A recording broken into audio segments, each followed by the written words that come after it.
Tant bien que mal, la vie commençait à s'organiser.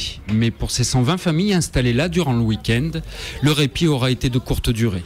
Tôt ce matin, la police municipale de Montpellier bloquait l'ensemble des accès à ce campement situé au Mas Rouge, au sud de la ville.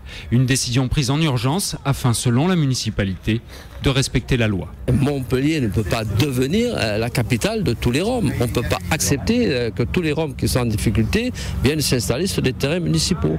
Donc ils se sont installés sur un terrain municipal sans en demander l'autorisation. On a 48 heures pour les faire évacuer. Donc on le fait dans des conditions très correctes, vous pouvez vous en rendre compte. Il n'y a aucune agressivité, aucune violence. Je préfère ça que demander une expulsion par les forces de police qui, quand ils le font, on a vu la région parisienne, prennent pas des précautions. Invités à partir donc, mais sur des bases juridiques discutables, ces Roms organisent des rotations afin d'évacuer les caravanes une par une, sous la surveillance d'une quinzaine de policiers municipaux accompagnés d'une dépanneuse. Elle leur a dit ou bien vous partez vous-même tout seul et on vous laisse le temps de partir, ou bien on embarque toutes les voitures et toutes les caravanes qui ne sont pas en conformité. Et légalement, c'est vrai qu'il y en a un nombre assez important d'entre elles qui auraient dû être emportées. Mais à ce moment-là, il n'y aurait plus eu aucune caravane ni voiture.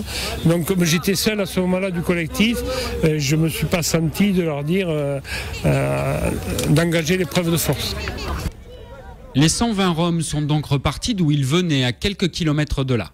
Si la ville de Montpellier a toujours géré la question de l'accueil des Roms avec souplesse, il est assez curieux de constater aujourd'hui que cette invitation au départ, enclenchée par le premier adjoint, s'est faite avec l'appui de la seule police municipale qui avait pour consigne expresse de ne laisser passer personne et surtout pas les journalistes.